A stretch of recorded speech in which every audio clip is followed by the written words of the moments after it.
ദൈവത്തിന്റെയും കർത്താവായ യേശുക്രിസ്തുവിന്റെയും ദാസനായ യാക്കോബ് എഴുതിയ ലേഖനം 4-ാം അധ്യായം അതിന്റെ 7-ാം വചനത്തിൽ ഇപ്രകാരം എഴുതപ്പെട്ടിരിക്കുന്നു: ആകയാൽ നിങ്ങൾ ദൈവത്തിന് കീഴടങ്ങുവിൻ, പിശാചിനോട് എതിർത്തു നിൽപ്പിൻ, എന്നാൽ അവൻ നിങ്ങളെ വിട്ട് ഓടിപ്പോകും.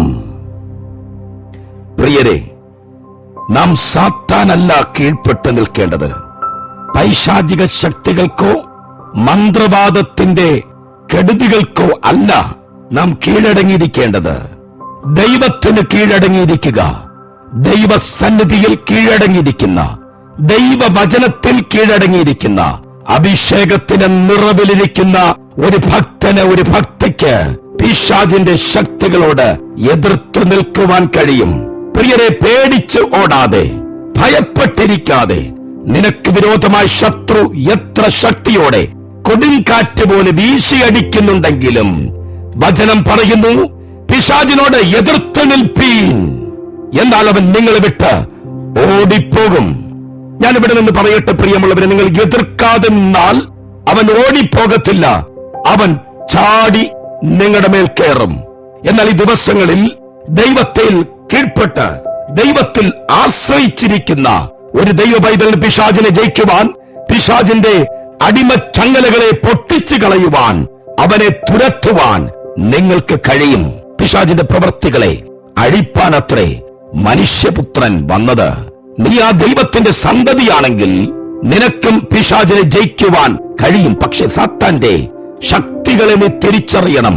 സാത്താനെ എപ്രകാരമാണ് നിനക്ക് ജയിക്കുവാൻ കഴിയുന്നത് എന്ന് നീ തിരിച്ചറിയണം. ശത്രു അവന്റെ ശക്തിയെ നീ തിരിച്ചറിഞ്ഞ് അതിനോട് പടവെട്ടുന്നെങ്കിൽ, അതിനോട് എതിർക്കുവാനുള്ള അഭിഷേകത്താൽ നീ നിറയുന്നെങ്കിൽ അവനെ തകർക്കുവാൻ നിനക്ക് കഴിയും. സാത്താൻ അലറുന്ന സിംഹത്തെ പോലെ ആരെ വിഴുങ്ങേണ്ടു എന്ന് പറഞ്ഞ് അവൻ ഊരാടി നടക്കുന്നു.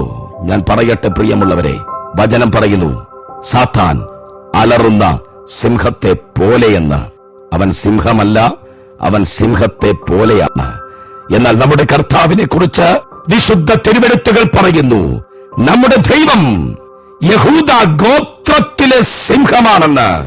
നമ്മുടെ യേശു കർത്താവ് യഹൂദ ഗോത്രത്തിലെ സിംഹമാണ്. അവനെ കൈക്കൊണ്ട് അവന്റെ നാമത്തിൽ വിശ്വസിക്കുന്ന ഏവർക്കും ദൈവമക്കളാകുവാൻ അധികാരം തന്നിരിക്കയാൽ നമ്മുടെ ദൈവം യഹൂദ ഗോത്രത്തിലെ സിംഹമാണെങ്കിൽ, പ്രിയരെ, കുഞ്ഞുങ്ങളെ, നാം ഓരോരുത്തരും സിംഹത്തിൻ കുട്ടികളാണ്. യഹൂദ ഗോത്രത്തിലെ സിംഹത്തിൻ കുട്ടികളാണ് നാം. സാത്താൻ സിംഹത്തെ പോലെയെങ്കിൽ നീ വെറുമൊരു വ്യക്തിയല്ല, നീ സിംഹക്കുട്ടിയാണ്. ഗർജിക്കുന്ന സിംഹത്തിന്റെ കുട്ടികളാണ്. സാത്താനെ നോക്കി വിളിച്ചു പറ, നിനക്കെന്നെ തകർക്കുവാൻ കഴിയത്തില്ല. കാരണം യഹൂദ ഗോത്രത്തിലെ സിംഹത്തിന്റെ കുട്ടിയാണ്. സാത്താനോട് എതിർത്തു നിൽപ്പീൻ, എന്നാൽ അവൻ നിങ്ങളെ വിട്ട് ഓടിപ്പോകും. Have a blessed day.